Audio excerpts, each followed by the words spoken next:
Hey guys, Level Cap here, and welcome to This Week in Gaming, your weekly news recap on everything going on in the world of video games. This week, Star Citizen got a very cool looking content update. Star Wars Saga has a new open beta, Ubisoft had a wild week in many regards, and much more.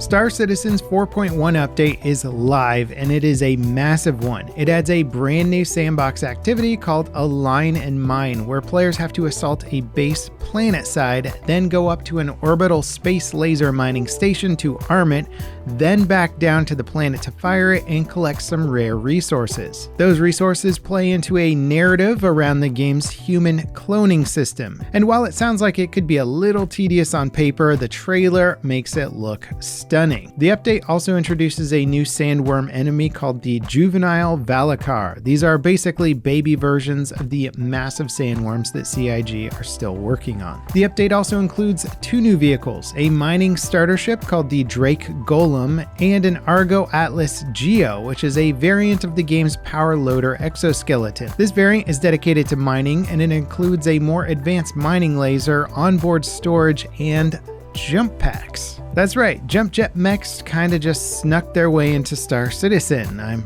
sure they're gonna be used exclusively for mining purposes. Now, if you haven't caught up on Star Citizen news lately, last year CIG deployed the 4.0 update, adding a new system called Pyro, static server meshing technology, tons of new content, and huge overhauls to the existing gameplay systems. Unfortunately, that update brought many stability problems, making it kind of a chore just to get in and play the game. Subsequent updates have eased the situation, but it's still too early to tell if the 4.1 update has made a big enough dent in performance issues. We'll see how the stability fares in the coming weeks.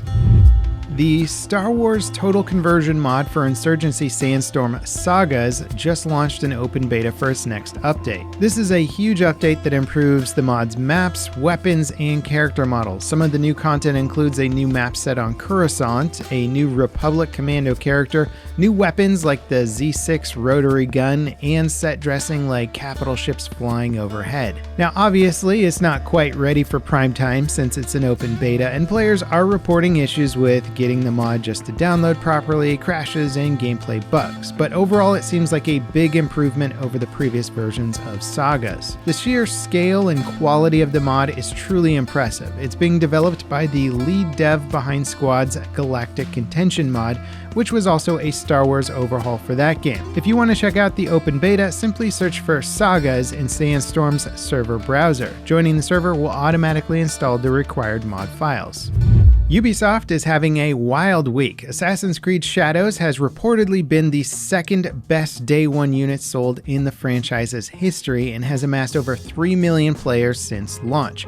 Reviews are generally positive, with lots of praise for the game's impressive visuals. The critiques seem to center around some of the game's hand-holding, the meandering story, and extensive playtime, which is interesting that that's becoming a critique of games these days. It's too long. Overall, it sounds like a solid and above average entry in the franchise. Now, a bit later in the week, Ubisoft announced a new subsidiary that will be focused exclusively on developing future Assassin's Creed games, Far Cry games, and Rainbow Six titles. The new company is funded in part by Tencent, who invested $1.25 billion for a 25% stake. The investment makes Tencent Ubisoft's second biggest investor with just under a 10% stake in the overall company. But this new deal gives them a much deeper association with Ubisoft's most valuable and profitable franchises. Path of Exile 2 is getting its first major content update on April 4th. Dawn of the Hunt adds a new class called Huntress that specializes in melee and ranged combat. There's also 5 new Ascension classes: the Ritualist, Amazon, Smith of Kitava, Tactician, and Lich. There's also new endgame encounters, over 100 new support gems, and over 100 new unique items and expanded crafting options. Basically, it sounds like the game is getting a ton of endgame content to help flesh out what is arguably the early access title's weakest area.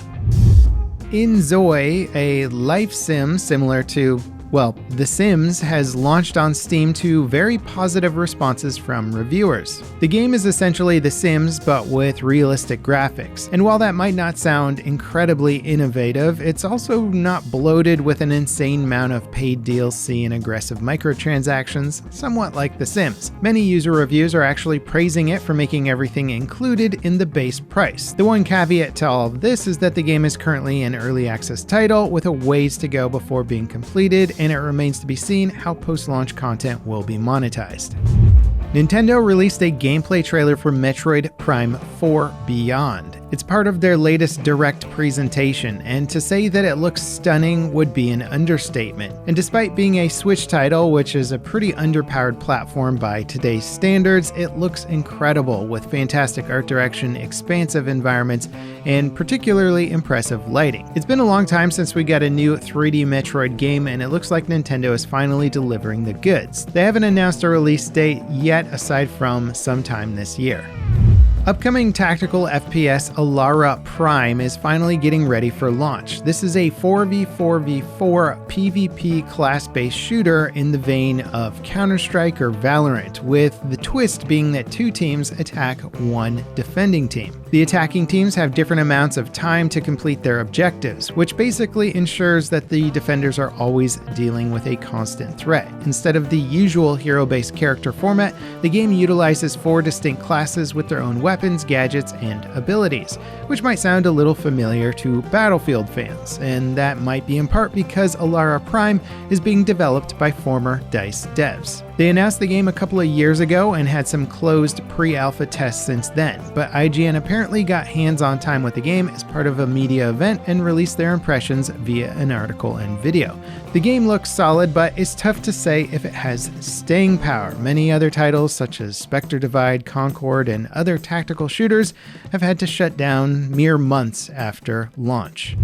In our final story this week, Intel is allegedly pulling the plug on a high-end GPU for their current generation line. Their codenamed BMG G31 GPU was designed to perform on par with NVIDIA's RTX 5070, but leaks suggest that it's been cancelled. Intel launched their second-generation GPUs late last year, beating NVIDIA and AMD to the next-generation punch, while offering an incredibly compelling price-to-performance ratio. But concerns over driver issues and game compatibility has likely hurt sales. The first-generation GPUs launched in 2022 to incredibly mixed reviews thanks to major driver problems that tanked performance in some games and even outright refused to run on others. And while many of these concerns have been addressed in driver updates, the reputational damage has led to a constant stream of rumors that Intel's discrete GPU division is going to get shut down. Leakers claiming that this high-end GPU is getting cancelled is obviously cause for concern, but until we hear official word, it should still be taken as speculation. And that wraps it up for today's episode of This Week in Gaming. If you guys enjoyed this content, don't forget to drop me a like, subscribe for more content like it, and up next, check out my dive into Arma Reforger's latest update that adds destruction to all the trees and buildings, giving it some feature parity to Battlefield titles. As always, guys, thanks for watching, and I'll see you next time. This is Level Cap, signing off.